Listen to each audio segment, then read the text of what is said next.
Hello and welcome to the Genuine Learning blog. My name is Melissa Galasso, and today we're going to talk about a recent proposal that came out of the Professional Ethics Executive Committee, or PEEC, related to tax services. Now, this is actually something we talked about a little bit when we talked about the IESBA version of this. This is an IESBA convergence project. And so in this scenario, we're going to be looking at the non-assurance services project that was taken on by IESBA with respect to tax services and how the AICPA is proposing alignment. Now, it is not perfect alignment, but it is an alignment.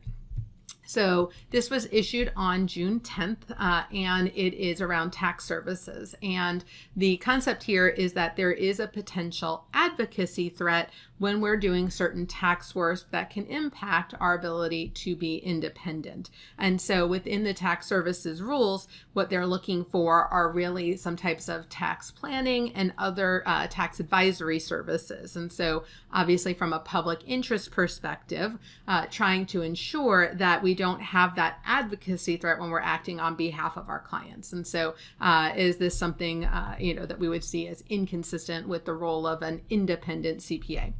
And so the current tax services interpretation explains when independence is impaired, and it provides a list of certain items around payment transmittal, representation in administrative procedures, power of attorneys, representation in court for an attest client. However, there is no specific guidance right now around independence for tax advisory or tax planning services. And there was the concept of just putting this in with other advisory services. And then they said, you know what, having something specific to tax would be more appropriate. So instead of putting it with sort of the consulting work generic, they decided to keep it in the tax area. So obviously, when we are providing tax services to an attest client, we have self-review, manager participation, and potentially advocacy threats that may be out there, and they are trying to ensure that we are considering this. Now, this is not exactly a 100% alignment because the PEEC proposal does differ from the IESBA code with respect to this applying to all attest engagements, not just financial statement audits and reviews. PEEC felt that the threat could be present in any attest engagement, and so is going to apply it across the board. IESBA is a little bit narrower here. So what are some of the things that they're looking at? So tax advisory and planning services involve providing an attest client or advising a attest client on how to structure its affairs in a tax efficient manner, or advising on the application of tax law regulation.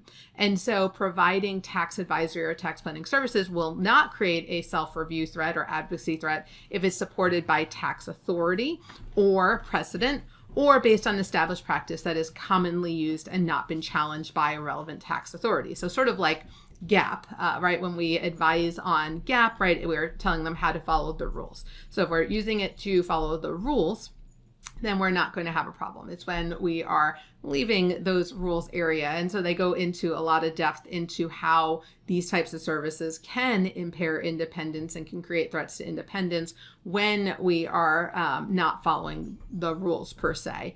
And the recommended effective date is 1 year after it's published in the Journal of Accountancy, leaving times for that transition to make sure. However, early implementation would be permitted because, again, the IESBA rules.